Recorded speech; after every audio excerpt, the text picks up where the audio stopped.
So don't worry about my appearance. I'm going through my own mental health crisis at the moment.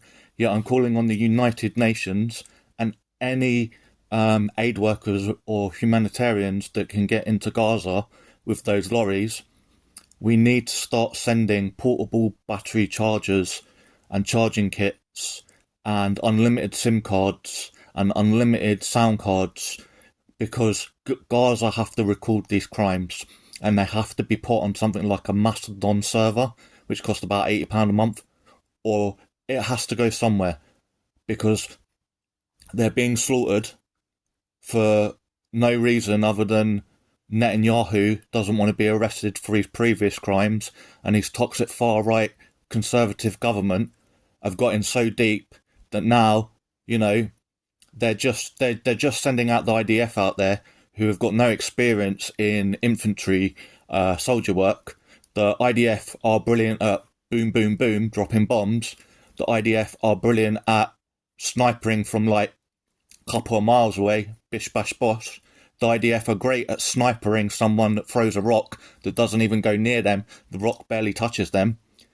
They're good at that, but they're not good at infantry. They're not a specialist elite unit, and they're good at spying. But you'd be good at spying too if you caged in half the fucking Palestinians into the land and then put in digital cameras, facial recognition, everything like that, and then used American and UK and France and Australia and New Zealand and Canada, lovely big technology that flies over people, drones, mapping the area, following heat sensors. But they're actually useless with tanks, and they're useless as a infantry. They don't have any training in infantry. This is why they've gone, we must make up the lie. Hamas has a lovely building under the hospital. A hospital that's like 3 or 4 stories. If there was a fucking tunnel under it, the hospital would collapse. Unless you fucking seen girders come in. Girders, you know what girders are? Those big fucking metal things. So unless they've been sneaking them in through Egypt or Jordan or through the sea, through back channels, but they're spied on so much above here with this special software. You think they got fucking girders into the country, then they managed to sneak them into the hospital, then they drill down, they stabilise a more than a 3-story hospital, they build this lovely complex like the Israeli state propaganda machine artwork did. Ooh, look at this wonderful thing. They've got like a fireplace and all these rooms. It's a little cartoon. It's called propaganda. Propaganda. Do you know where they learnt propaganda? The Zionists. Zionism is only like 100 and something years old. They learnt it from the Great British Empire. Now, do you know what the Great British Empire invented? The 21st democracy around the world. Roughly the education. Then they work with the conservatives in America, and then they worked with the conservatives in France, and then any other conservatives they wanted to. Do you think before 1948 that we had anything like a left government or a woke government? All the royals, all the lords, all the sirs have been conservative, elite, establishment people. This means they put the Conservative Party first and the ideology first, and then they put your taxes in their back pocket and scam it to their mates, like Mr. Murdoch and the Daily Mail. And then, after that, second would be like contracts, government contracts. Then it'd be them, the Tory party, individual politicians. Their wife and husband are probably fourth. Their constituents that vote them in, they're right down there at the bottom, like mud on their shoe. Why on earth are you falling for conservatism propaganda? Who fucking created the Israeli state? It was called the Great British Empire. We don't give up the Great British Empire, not even during World War I and World War II. We give it up later, and it becomes the Commonwealth. And it shrinks, and we go, oh shit, oh dear, the ideology of conservatism is going to die out. Team up with America and we'll create division in that Muslim land. Yeah. Sell more weapons to both sides.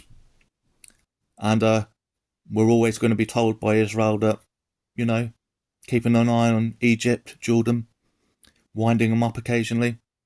You're a fucking muppet if you really believe that the British Empire creates the Israeli state out of kindness. They didn't want the Jews in the UK in the first place, or the USA. And France didn't want them anymore. Poland didn't want them anymore. Russia didn't want them anymore. Germany definitely didn't want them anymore.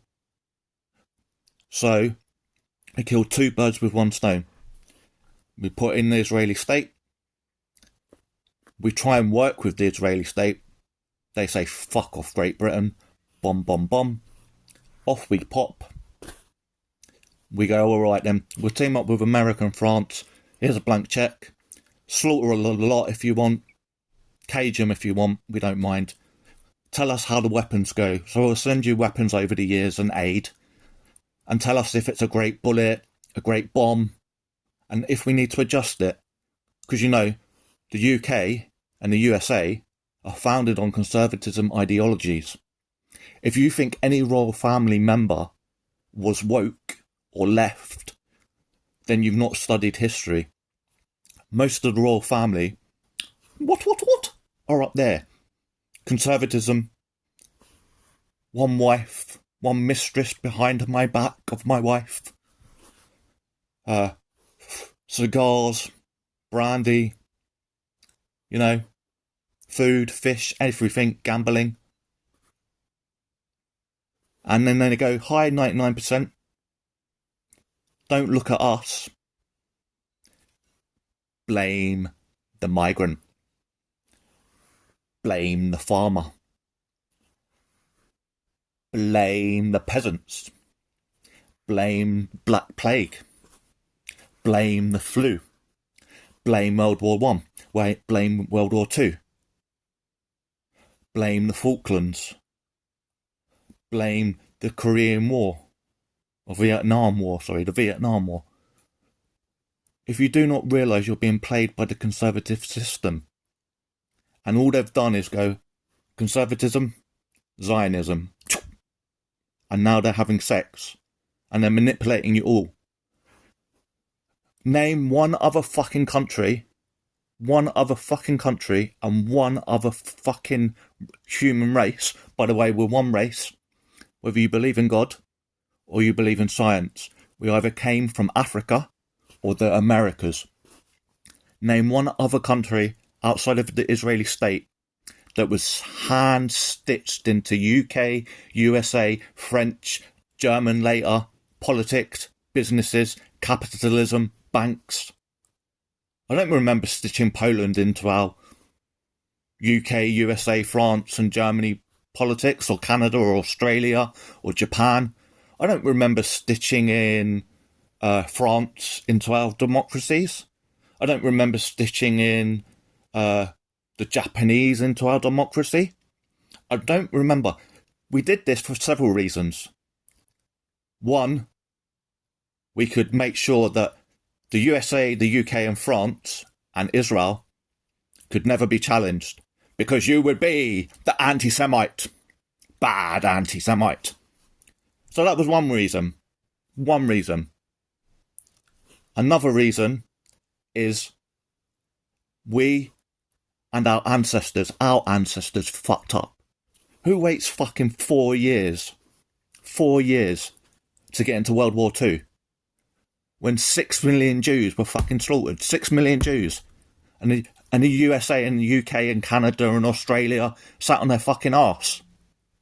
So, we said we're never going to let any Jewish person be slaughtered again.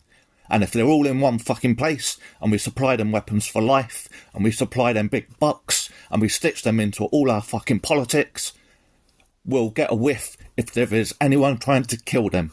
Fucking idiots, the lot of you.